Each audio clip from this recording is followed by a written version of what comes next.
And now for our next news special report.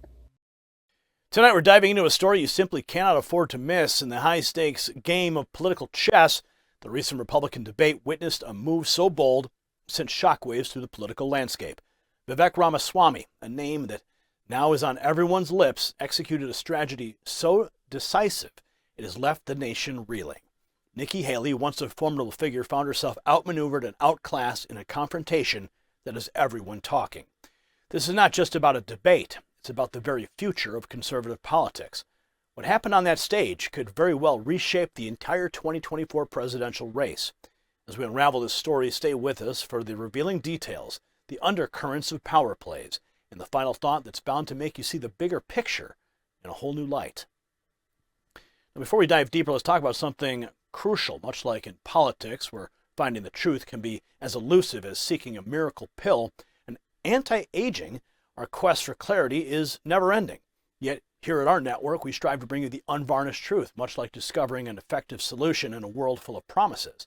That's why we're excited about our sponsor's special type of collagen, revolutionizing skincare with its remarkable benefits. It's not just another product, it's a testament to cutting-edge innovation, mirroring our commitment to bringing you top-notch news. Get 53% off and exclusive bonuses at healthwithgary.com. The link is in the description. Now let's return to our groundbreaking story. As the dust settles on yet another fiery Republican debate, the spotlight firmly rests on Vivek Ramaswamy, who in a stunning series of exchanges not only dominated the stage, but may have also marked the end of Nikki Haley's political ambitions. The debate, held in Tuscaloosa, Alabama, featured prominent figures like Florida Governor Ron DeSantis, former UN Ambassador Nikki Haley, and former New Jersey Governor Chris Christie. But it was businessman Vivek Ramaswamy who stole the show. The primary's frontrunner, Donald Trump, was notably absent, fundraising in Florida, leaving the stage open for a new conservative star to rise. Ramaswamy's strategy was clear from the outset. He aimed to dismantle the establishment narrative, and he did so with precision. In a remarkable moment, Ramaswamy targeted the concept of the deep state, a topic resonating deeply with conservative audiences. He argued forcefully against the established political order, stating, "I think the real enemy is not Donald Trump, not even Joe Biden, it's the deep state." His bold assertion that January 6th was an inside job and his condemnation of the government's handling of the 9/11 investigations in the 2020 election controversy struck a chord with many. Watch. Licking Donald Trump's boots for years for money and endorsements. Ron DeSantis, you've been a great governor, but you would have never been one without actually begging Donald Trump for that endorsement. And you attacked him in your book a year ago. Same thing with Chris Christie as a lobbyist, begging them for COVID money for his special interests in New Jersey, prepping him for the debates last time around. These people are now Monday morning quarterbacking some decision he made. I think the real enemy is not Donald Trump.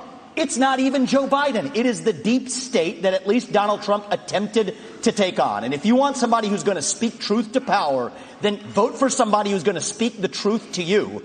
Why am I the only person on the stage, at least, who can say that January 6th now does look like it was an inside job? That the government lied to us for 20 years about Saudi Arabia's involvement in 9/11? That the Great Replacement theory is not some grand right-wing conspiracy theory, but a basic statement of the Democratic Party's platform. That the 2020 election was indeed stolen by big tech. That the 2016 election, the one that Trump won for sure, was also one that was stolen from him by the national security establishment that actually put up the Trump-Russia collusion hoax that they knew was false. There's a reason why I'm the only person on the stage who can say these things. That's what it's going to take, not people who are licking his boots one time and now Monday morning quarterbacking him and criticizing him when it's convenient. Governor Christie. Oh, God, I love this guy. But Ramaswamy didn't stop there. His most direct and perhaps devastating attack was aimed at Nikki Haley. In a scathing critique, he accused Haley of embodying the very facets of fascism that she claims to oppose, saying the only person more fascist than the Biden regime now is Nikki Haley. He criticized her for advocating for government IDs to identify Trump supporters, likening her stance to authoritarian measures. This moment was pivotal, not only in the debate, but potentially in the entire race. Watch. These woke corporations and BlackRock The idea that I want to do that in Florida, they were managing our part of our pension, and then when they did the ESG, I took $2 billion away from BlackRock. We took action. This ESG, they call it environment, social governance, and again, Nikki is meeting with all these people. They want to use economic power to impose a left-wing agenda on this country. They want basically to change society without having to go through the constitutional process. We've kneecapped it in the state of Florida. The next president of the United States needs to be able to go to that office on day one and end ESG. And the fact of the matter is, we know from her history, Nikki will cave to those big donors when it counts. And that is not acceptable. I did write that book, Ron, and the irony is Nikki Haley was heaping praise on me when I wrote that book, but now I worry. I was warning about the woke industrial complex in this country as a warning. Apparently, she read it as a how-to manual, just like she reads George Orwell's books as well. And so I think that that's actually far more dangerous than – this is really important for people to understand. We're marching towards fascism under Biden. Jack Smith has subpoenaed every last retweet that someone has issued from Donald Trump in the year 2020. The only person more fascist than the Biden regime now is Nikki Haley, who thinks the government should identify every one of those individuals with an ID. That is not freedom. That is fascism. And she should come nowhere near the levers of power, let alone the White House. I've got to get to Governor Christie. I haven't forgotten about you, No, but can I just say, can you speak? I really appreciate it. How you doing, sir? Good to see you. Can you please speak to the requirement that you said that every anonymous internet user needs to out themselves? They're both hitting you on it. I would be happy to, and I love all the attention, fellas. Thank you for that. I'll say this. What I said was that social media companies need to show us their algorithms. I also said there are millions of bots on social media right now. They're foreign, they're Chinese, they're Iranian. I will always fight for freedom of speech for Americans. We do not need freedom of speech for Russians and Iranians and Hamas. We need social media companies to go and fight back on all of these bots that are happening. That's what I said. As a mom, do I think that social media would be more civil if we went and had people's names next to that? Yes, I do think that, because I think we've got too much cyberbullying. I think we've got child pornography and all of those things. But having said that, I never said government should go and require anyone's name. That's false. She said, I want your name. She as President of the United said States, her first day in office, she said, one of the first things I'm going to do, I said we were going to get the millions of bots. She wants government ID to dox every American. That's what she said. You can roll the tape. She said, I want your name. And that was going to be one of the first things she did in office. And then she got real serious blowback, and understandably so, because it'd be a massive expansion of government.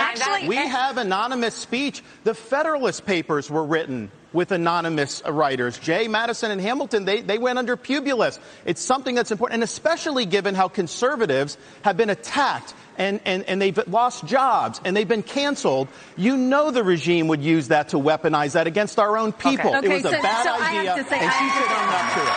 Come on, I'm going to give you 15 seconds, and then there is the governor, former governor of New Jersey. This cracks me up because Ron is so hypocritical, because he actually went and tried to push a law that would stop anonymous people from talking to the press, and went so far to say bloggers should have to register with the state if they're going to write about elected officials. It was in check your newspaper. It was absolutely there. I have never said government should trample on your constitutional rights. You can come back to it later. This is more dangerous than the Democrats. You're lying. This section's over. Okay. Governor Christie. Really? Wow. Ramaswamy's onslaught continued as he turned the spotlight on Haley's financial journey post-UN. In a charged accusation, he pointed out the stark contrast between her financial status upon leaving the UN and her current wealth, implying deep-seated corruption. His words, Nikki, you were bankrupt when you left the UN. After you left the UN, you became a military contractor, and now you're a multimillionaire. It resonated with the audience, hinting at the murky waters of political financing and the revolving door between politics and business. Watch. Authenticity. Megyn, I think there's a time and place for everything. We need somebody in the White House who absolutely is going to be a fighter when it counts. And I did say that there were some good people on that stage in that third debate. Doug Burgum was on that stage at that time, and I'll say that jokingly. Ron DeSantis is a good person, too. I want to go back, though, to Nikki Haley's comment from earlier that she is somehow not responding to the will of these donors. Nikki, you were bankrupt when you left the UN. After you left the UN, you became a military contractor. You actually started joining service on the board of Boeing, whose back you scratched for a very long time, and then gave foreign multinational speeches like Hillary Clinton is, and now you're a multimillionaire. That math does not add up. It adds up to the fact that you are corrupt. And when I said they were bought and paid for, I meant the Republican establishment, not the Democratic establishment. Now you have Reid Hoffman, the person who's effectively George Soros Jr., funding lawsuits across this country against Donald Trump to keep him off the ballot, funding left-wing causes. We discovered this week that he is one of Nikki Haley's largest supporters. Larry Fink, the king of the woke industrial complex, the ESG movement, the CEO of BlackRock, the most powerful company in the world, now supporting Nikki Haley. And to say that doesn't affect her is false, because it's after that meeting later that day that she says that every American needs to be doxxed by having their ID, their government-issued ID, tied to what they say on the internet. So I think that this is far more corrupt than I even imagined when I entered politics. But I will say this. It is going to take a leader from the outside, with fresh legs, from the next generation to unite this country. Not the broken politicians who are puppets of the puppet masters, but the actual people in this country. Thomas Jefferson was 33 when he wrote the Declaration of Independence. I think it's going to take somebody whose best days in life are still ahead to see a country whose best days are ahead of itself. And I think I can reach that next generation better than anybody else in this race. Thank you. Response. Megan. God bless him. However, it wasn't just Ramaswamy's words that left an impact. It was also the audience reaction in a telling moment. Ramaswamy accused Haley of using identity politics more effectively than Kamala Harris. The crowd erupted in boos. This reaction highlighted the deep divide within the party and the simmering disconnect between the base and the establishment figures. Ramaswamy's assertion that Haley was nothing more than a puppet of her donors was a bold statement reflecting the growing frustration with politicians perceived as inauthentic or manipulated by outside interests. Here's the moment. Leadership of this party and criticized Nikki for her corrupt foreign dealings as a military contractor. She said that I have a woman problem. Nikki, I don't have a woman problem. You have a corruption problem. And I think that that's what people need to know. Nikki is corrupt. This is a woman who will send your kids to die so she can buy a bigger house. This is the problem. Using identity politics more effectively than Kamala Harris is a form of intellectual fraud. And it actually needs to end. There's our donor puppet masters wielding their puppet right up here tonight. This is how this game is played. The puppet masters put up their puppet, and I reject the use of identity politics in this party. It has been a cancer coming from the left, and I'm sick and tired of the double standards. The people of this country are too. Having two X chromosomes does not immunize you from criticism. Thank you, sir. Thank you. Governor Haley, would you like to respond? No. It's not worth my time to respond to him. You have been using identity politics at every step. She knows it's true, and that's why she's actually hiding from it. Sir, we're not going to give you a response to the question that was to you. Okay, we got to move on to this. Now, by arrangement. That was brutal. So what does this all mean for the conservative movement in the 2024 race?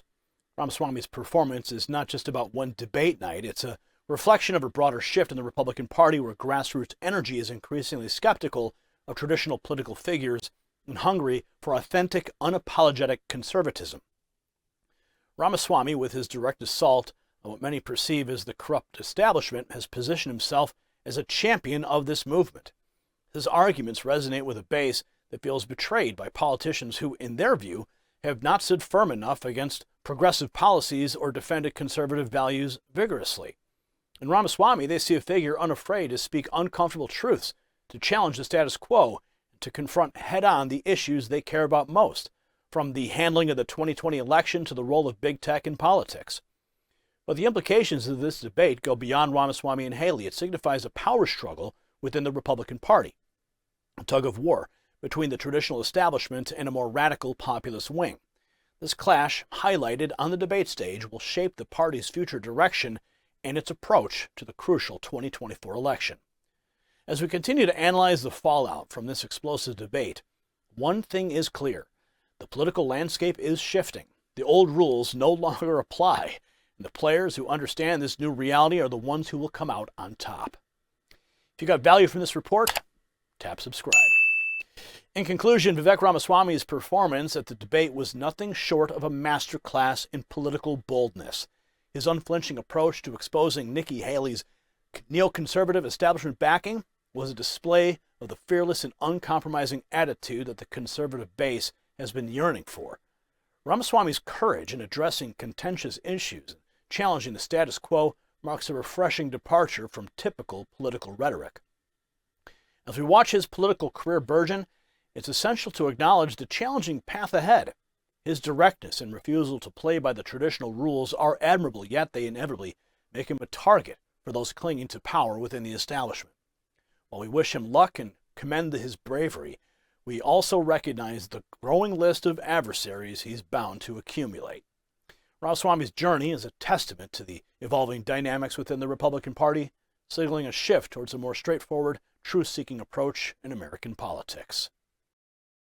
Congratulations, you made it to the end of the video. Now keep up your quest for truth with this next news report. And if you found our channel enlightening, join the millions who agree with you. Tap subscribe. Thank you for watching the Next News Network.